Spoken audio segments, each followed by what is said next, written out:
সোনার মা বোনরা কান্না গানে খেয়াল করে শুনুন, আল্লাহর নবী মুহাম্মদ রাসূলুল্লাহ সাল্লাল্লাহু আলাইহি ওয়াসাল্লামের কাছে মা আয়েশা রাদিয়াল্লাহু তাআলা আনহা প্রশ্ন করেছেন, ইয়া রাসূলুল্লাহ, ইয়া হাবিবাল্লাহ, কাল কঠিন কিয়ামতের দিনে লক্ষ লক্ষ কোটি কোটি আপনার উম্মতরা থাকবে, সেইখানে আপনার উম্মতগুলো আপনি কেমন করে বাছাই করে নেবেন? মনোযোগ দিয়ে শুনবেন, 2টা পর্যন্ত আলোচনা হবে, এখন 1টা বাজে, আর 1 ঘন্টা আলোচনা হবে, শুনবেন নাকি মোনাজাত দিব? কালেকশনের জন্য একটু বাদ রাখিছিলাম, সুস্থ মতো তো সব কাজগুলো করার দরকার আছে, আছে কি আছে না? খেয়াল করেন মা বোনেরা, মোনাজাত সহ 2টাই মোনাজাত হবে 20 মিনিট আগের থেকে। খেয়াল করেন, লক্ষ্য করেন।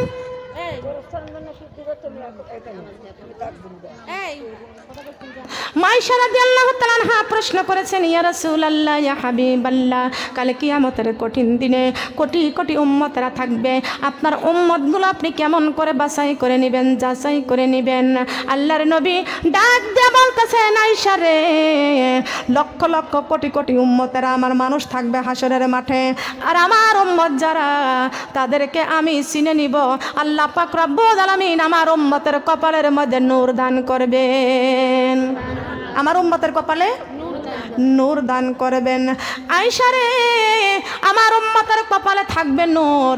মহান আল্লাহ পাক রব্বুল আলামিন ঘোষণা করেছেন, ও বন্ধু, আপনি চিন্তা করবেন না, আপনি টেনশন করবেন না, আপনার যে উম্মতরা 5 ওয়াক্ত নামাজ পড়েছে, এই 5 ওয়াক্ত নামাজি উম্মতরে আমি আল্লাহ নূর দান করব। এটা জানার একটা সাইড, একটা লাইন আছে, আছে না? কেমন করে সেই লাইনটা?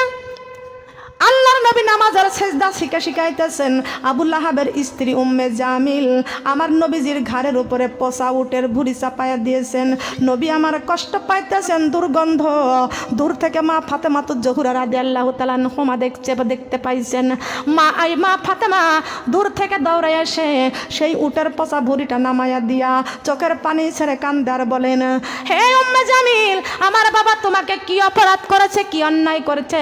তুমি আমার বাবার ঘরের উপরে উটের পচা ভুঁড়ি চাপাইয়া দিয়েছো, কষ্ট দিয়েছো।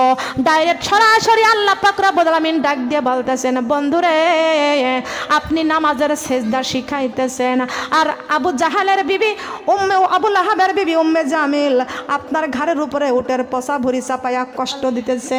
আমি আল্লাহ কথা দিলাম, এই নামাজ 5 ওয়াক্ত আপনার যে উম্মতরা পড়বে, আমি আল্লাহ পাক রব্বুল আলামিন তাদের কপালের মধ্যে আমি আল্লাহ নূর দান করব। আমি আল্লাহ তাদের কপালের মধ্যে নূর দান করব, আর কাল কঠিন কিয়ামতের মাঠে তাদের কপালের মধ্যে নূর দান করব। আপনার উম্মতদেরকে নূর দেখে দেখে সাফায়াত করবেন, নূর দেখে দেখে সাফায়াত করবেন। হে নবী, আপনি চিন্তা করবেন না, আপনি টেনশন করবেন না। আল্লাহর নবী মুহাম্মদ রাসূলুল্লাহ সাল্লাল্লাহু আলাইহি ওয়াসাল্লাম কান্তাছেন সেজদায় পড়িয়া, রব্বি হাবিলি উম্মতি, রব্বি হাবিলি উম্মতি। ও আল্লাহ, আমার উম্মতের উপায় কি, আমার উম্মতের উপায় কি? আল্লাহ পাক রব্বুল আলামিন বলেছেন, বন্ধুরে, আপনি চিন্তা করবেন না, আপনি টেনশন করবেন না, আমি আল্লাহ পাক রব্বুল আলামিন আপনার উম্মতের জন্য নাজাতের ফয়সালা দিব। সেই নাজাতের ফয়সালাটা কি? আল্লাহ পাক রব্বুল আলামিন এই কোরআনকে ডাক দিয়ে বলতেছেন, কোরআন রে, তুমি বলে দাও তুমি কবে এসেছো। কোরআনকে প্রশ্ন করেছে, কোরআন তুমি কবে এসেছো? কোরআন বলেছেন, ইন্না আনজালনাহু ফি লাইলাতুল কদর। সুবহানাল্লাহ বলেন। এই কথাগুলো কান লাগায় যদি না শোনেন চলে যাবেন, আর যদি শোনেন চুপ করে শুনবেন, সুবহানাল্লাহ আলহামদুলিল্লাহ বলবেন। কথা বলতেছি কি আমার বাবার কথা, আমার ইতিহাস? কার কথা বলতেছি? আল্লাহ, আল্লাহর কোরআন এবং রাসূলের কথা বলতেছি।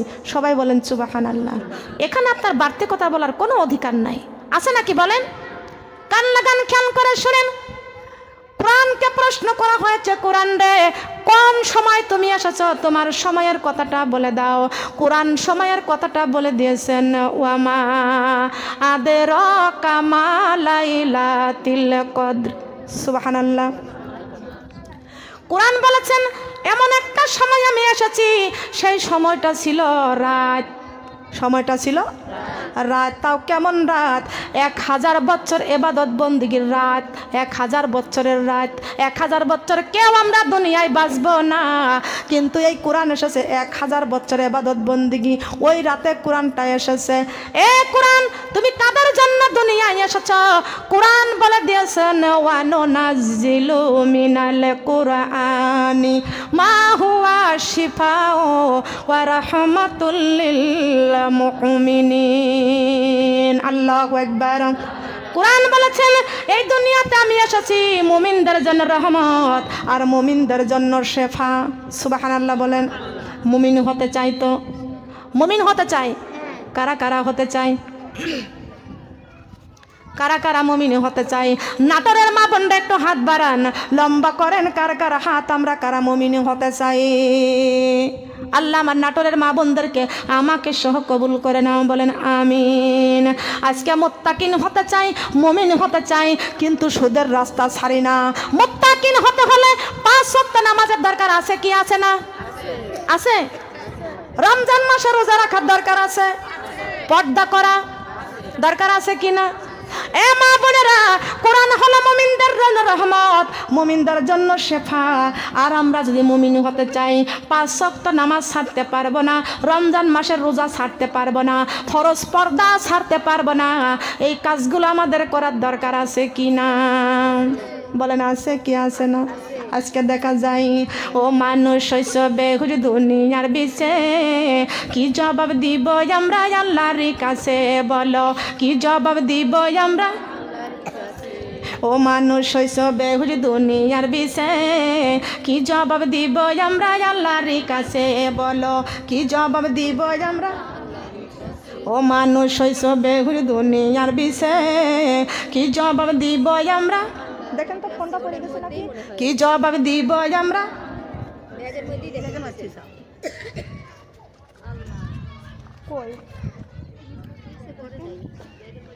এই যে পড়ে গেছে এখানে।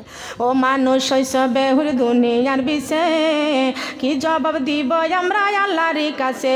বলো কি জবাব দিব আমরা?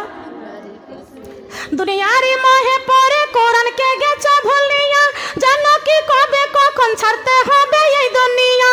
মোদের পিছে মহাবিপদের সংকেত আছে, মোদের পিছে মহাবিপদের সংকেত আছে। কি জবাব দিব আমরা কবরে গিয়ে? বলো কি জবাব দিব আমরা? বলেন কি জবাব দিব আমরা কবরে গিয়ে? বলো কি জবাব দিব আমরা? ও মানুষ হইছ বেহুশ দুনিয়ার বিছে, কি জবাব দিব আমরা কবরে গিয়ে? বলো কি জবাব দিব আমরা? হারাম হালাল না মানিয়া কত টাকা করছো কামাই, এত টাকা রাখবা কোথায়? কাফনের তো পকেট নাই। টাকা পয়সা লইয়া কি কেউ কবরে গেছে? টাকা পয়সা লইয়া কি কেউ, টাকা পয়সা লইয়া কি কেউ কবরে গেছে? কি জবাব দিব আমরা কবরে গিয়ে? বলো কি জবাব দিব আমরা আল্লাহর কাছে? বলো কি জবাব দিব আমরা? ও মানুষ হইছ বেহুশ দুনিয়ার বিছে, কি জবাব দিব আমরা আল্লাহর কাছে? বলো কি জবাব দিব আমরা? কথা বলেন ঠিক কিনা? আল্লাহর কাছে জবাব দেওয়া লাগবে কিনা? মালিক ইয়াউমিদ্দিন কোরআনে আছে না? বলেন আছে না কোরআনে? বিচারের কাঠগড়ায় আল্লাহ দাঁড় করায় দিবেন। সোনার মা বোনরা কান লাগান, লক্ষ্য করে শুনেন। কোরআনকে বলেছেন কোরআনটা তুমি কবে আইছ? কোরআন এসেছেন লাইলাতুল কদরে। কোরআনটা কোন সময় এসেছ? 1000 বছর এবাদত বন্দিগির রাতে কোরআনটা এসেছি। কোরআন তুমি দুনিয়ায় কাদের জন্য এসেছ? কোরআন বলেছে ওয়ানুনাজ্জিলু মিনাল কুরআনি মা হুয়া শিফাউ ওয়া রাহমাতুল লিল মুমিনিন। আমি কোরআন মুমিনদের জন্য রহমত স্বরূপ, রহমত শেফা। বলেন না সুবহানাল্লাহ। এ কোরআন তোমার বাড়িটা কোথায় তুমি জানাইয়া দাও। কোরআন বলে দিয়েছেন বাল হুয়া কুরআনুম মাজিদুন ফি লাওহিম মাহফুজ। আল্লাহু আকবার। দুনিয়ার বাড়ি যদি হয় এত সুন্দর, মন্ত্রীর বাড়ি যদি হয় এত সুন্দর, না জানি কোরআনের বাড়ি আরো কত সুন্দর। আল্লাহু আকবার। চেয়ারম্যানের বাড়ি যদি হয় এত সুন্দর, না জানি আমার কোরআনের বাড়ি আরো কত সুন্দর। কোরআনের বাড়ি কোন জায়গায়? লৌহে মাহফুজে। বলেন সুবহানাল্লাহ। আমার আল্লাহর ডাইন পাশে। কোন পাশে? বলেন না কোন পাশে? আল্লাহ পাক রব্বুল আলামিন ডাক দিয়া বলতেছেন, ওরে জিব্রাইল, আমার বন্ধু উম্মতি উম্মতি বলে কাঁদতেছেন। জিব্রাইল রে, আমার বন্ধু দুনিয়ার থেকে বিদায় নিয়ে চলে আসবে। এ জিব্রাইল, আমার বন্ধুর এই দুনিয়ার থেকে নিয়ে আমি চলে আসব। আমার বন্ধুর কাছে জিগাও, আমার বন্ধুর দুনিয়ার জমিনটা শেষ হয়ে গেলে আমার বন্ধুর দাফনটা হবে আমি আল্লাহর আরশের ডান পাশে। কোন পাশে? কোন পাশে? কিন্তু ডান পাশে কার বাড়ি? কথা বলেন। ডান পাশে কার বাড়ি? কোরআনের বাড়ি। আল্লাহ বলেছেন, ও জিব্রাইল, আমার বন্ধুর কাছে সুসংবাদটা নিয়ে যাও। আমার বন্ধু এই দুনিয়ার জমিনটা শেষ হয়ে গেলে বন্ধুর দাপনটা হবে আমি আল্লাহর আরশের ডান পাশে, নয়তোবা আমার বন্ধুর দাপনটা হবে সিদরাতুল মুনতাহায়। সিদরাতুল। এ জিব্রাইল, সংবাদটা নিয়ে যাও। জিব্রাইল আলাইহিস সালাম আমার নবীজির কাছে আসলেন। ইয়া রাসূলুল্লাহ, ইয়া হাবিবাল্লাহ, আপনি কাঁদতেছেন, আপনাকে একটা সুসংবাদ আছে। বলেন সুবহানাল্লাহ। হে নবী, আসসালাতু আসসালামু আলাইকা ইয়া রাসূলুল্লাহ, আসসালাতু আসসালামু আলাইকা ইয়া হাবিবাল্লাহ। হে নবী, আপনি কাঁদবেন না, আপনি টেনশন করবেন না, আল্লাহ আপনাকে একটা সুসংবাদ দিয়েছেন। নবী ডাক দিয়ে কয়, জিব্রাইল, কি সুসংবাদটা আমার আল্লাহ দিয়েছেন? আল্লাহর নবী যখন বললেন, জিব্রাইল আমিন বলে দিয়েছেন, ইয়া রাসূলুল্লাহ, ইয়া হাবিবাল্লাহ, আপনার দুনিয়ার জমিন শেষ হয়ে গেলে আপনার দাফনটা হবে আল্লাহর আরশের ডান পাশে। খুশির সংবাদ কিনা? নবীজি খুশির সংবাদ পাইলেন। তারপরেও জিব্রাইল নবীজির চোখের দিকে তাকায়া দেখতে পাচ্ছেন নবীজির চোখ দিয়ে পানি পড়তেছেন। তারপরও নবীজির চোখ দিয়া পানি পড়তেছেন। সোনার নবী, দয়ার নবী, মায়ার নবী চোখ দিয়া পানি পড়তেছেন। জিব্রাইল আলাইহিস সালাম ডাক দিয়া বলতেছেন, ইয়া রাসূলুল্লাহ, ইয়া হাবিবাল্লাহ, এত সুন্দর সুসংবাদ পাওয়ার পরে আপনি কেন গো নবী কাঁদতেছেন? আপনি কি জন্য কাঁদতেছেন? নবী আমার ডাক দিয়ে কয়, ওরে জিব্রাইল, আমি মারা যাবার পরে আমার দুনিয়ার জমিন শেষ হয়ে গেলে যদি আমার দাফনটা আল্লাহর আরশের ডান পাশে হয়, আমি রাসূল জানতে চাই আমার গুনাহগার উম্মতের দাফন কোন জায়গায় হবে। নবী কার জন্য কাঁদতেছেন? হাই হাই সুবহানাল্লাহ। তাই মুখ দিয়ে বের হয় না। বুঝতে পারেন নাই মনে হয়। বুঝতে পারেন? পারতেছেন? কচুর মতো কচু হলে অল্প জালে সেজে, আর বোঝার মতো মানুষ হলে অল্প কথাই বোঝে। যাইতে কচু যদি হয় অল্প জাল দিলে সেজে যায়, অযাইতে কচু যদি হয় জীবনও মুখ খোলা যায় না। কথা বলেন ঠিক কিনা? কষ্ট হয়? বলেন কষ্ট হয়? কাঠে বলে আর কত কাল থাকবা তুমি বিল্ডিং এ, মইরা গেলে বান্দানিয়া ফালাই দিব কবরে। কালেমা লা ইলাহা ইল্লাল্লাহ, কালেমা লা ইলাহা ইল্লাল্লাহ, লা ইলাহা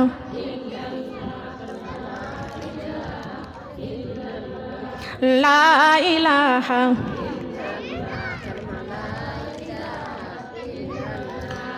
লা ইলাহা। ডালে বলে দালান কোঠা রেখে যাইবা দুনিয়ায়, ওই কবরে বান্দা তোমার কোরআন সারা নাই পায়। কালেমা লা ইলাহা, কালেমা লা ইলাহা, কালেমা লা ইলাহা। ফায়ে বলে ফানা ফিন্না হইলে শোন মুসলমান, ইমানের মজা পাইবারে বান্দা যাইবা যখন কবরে। কালেমা লা ইলাহা, কালেমা লা ইলাহা, কালেমা লা ইলাহা। সিনে বলে সতর ঢাকা কাপড় দিয়ে মুসলমান, তা না হইলে জ্বলতে হইবে জাহান্নামের আগুনে। কালেমা লা ইলাহা, কালেমা লা ইলাহা, কালেমা লা ইলাহা, কালেমা লা ইলাহা, লা ইলাহা ইল্লাল্লাহু মুহাম্মাদুর রাসূলুল্লাহ। সবাই বলি সাল্লাল্লাহু আলাইহি ওয়াসাল্লাম। সোনার মা বোনরা কান লাগান, লক্ষ্য করে খেয়াল করে শোনো। আর পৃথিবী ছাড়া আমাদেরকে চলে যাওয়া লাগবে কি লাগবে না? লাগবে না। নবীজি চোখের পানি ছেড়ে ছেড়ে কাঁদতেছেন, আমার নবী কাঁদতেছেন। এ জিব্রাইল, আমার বন্ধু আমাকে দাওয়াত দিয়েছেন, আমি দুনিয়ার থেকে বিদায় নিয়ে গেলে আমার লাশটা দাফন হবে আল্লাহর আরশের ডান পাশে। জিব্রাইল রে, আমি রাসূল জানতে চাই আমার গুনাহগার উম্মতের দাফন কোন জায়গায় হবে? জিব্রাইল আলাইহিস সালাম আল্লাহকে ডেকে বললেন, আল্লাহ আপনার বন্ধু জানতে চাই আপনার বন্ধুর দাফনটা যদি আরশের ডান পাশে হয়, আপনার বন্ধুর দাফনটা যদি আরশের ডান পাশে হয়, আপনার বন্ধুর উম্মতের দাফনটা কোন জায়গায় হবে? আপনার বন্ধু জানতে চায়। আমার আল্লাহ বলেছেন আমার বন্ধুর দাফনটা হবে আমি আল্লাহর আরশের ডান পাশে, আর আমার বন্ধুর উম্মতের দাফন হবে এই জমিনে। রাসূল আমার ডেকে বলে, জিব্রাইল আমার দাফনটা হবে আল্লাহর আরশের ডান পাশে, আর আমার গুনাহগার উম্মতের দাফনটা হবে এই জমিনে। আমি রাসূল এই জমিনে আমার উম্মতের সঙ্গে থাকতে চাই, আমি রাসূল আরশের ডান পাশে যাইতে চাই না। সুবহানাল্লাহ বলেন। আরশে আমি আরশে যাইতে চাই না, আমি রাসূল আমার গুনাহগার উম্মতের সঙ্গে এই জমিনে থাকতে চাই। এখন পর্যন্ত নবীজি উম্মতি উম্মতি বলে সোনার মদিনায় কাঁদতেছেন, বলেন সুবহানাল্লাহ। আমার দিনেরই নবী কান্দেন সইয়া মদিনার ওই বুকে রে, থাকতো যদি আমার পাখা যাইতাম উইরা উইরা রে। বলেন থাকতো যদি আমার পাখা। দেখি এই কথা কার জবান বন্ধ আছে? থাকতো যদি আমার পাখা, আমার দিনের নবী কান্দেন শুইয়া মদিনার ওই বুকে রে, থাকতো যদি আমার পাখা যাইতাম উইরা উইরা রে। বলেন থাকতো যদি আমার পাখা। চাঁদের গায়ে দাগে রয়েছে সূর্যের কপালে পোড়া, আমার দয়ালি নবীর গায়ে দেখো শুধুই নূরের তোরা। সুবহানাল্লাহ বলেন। চাঁদের গায়ে দাগে রয়েছে সূর্যের কপালে পোড়া, আমার দয়ালে নবীর গায়ে দেখো শুধুই নূরের তোরা। ওই সোনারি মদিনাতে আমি, সোনারি মদিনাতে আমি যাব কেমন করিয়া রে, থাকতো যদি আমার পাখা যাইতাম উইরা উইরা রে। বলেন থাকতো যদি আমার পাখা। নবীর আঙ্গুলি গুলি সরু ছিল, লম্বা দুটি হাত বিজলির মতো পার করে দিবেন পুলিশিরাত। আল্লাহু আকবার। নবীর আঙ্গুলি গুলি সরু ছিল, লম্বা দুটি হাত বিজলির মতো পার করে দিবেন পুলিশিরাত। ওই সোনারি নবী কান্দেন শুইয়া মদিনার ওই বুকে রে, থাকতো যদি আমার পাখা যাইতামি উইরা উইরা রে বলেন থাকতো যদি আমার পাখা নবীর ভুরু দুটি মেলা ছিল যেন তলোয়ার দেখে সবই কাটা যাবে যত গুনাহগার উম্মাত সুবহানাল্লাহ বলেন।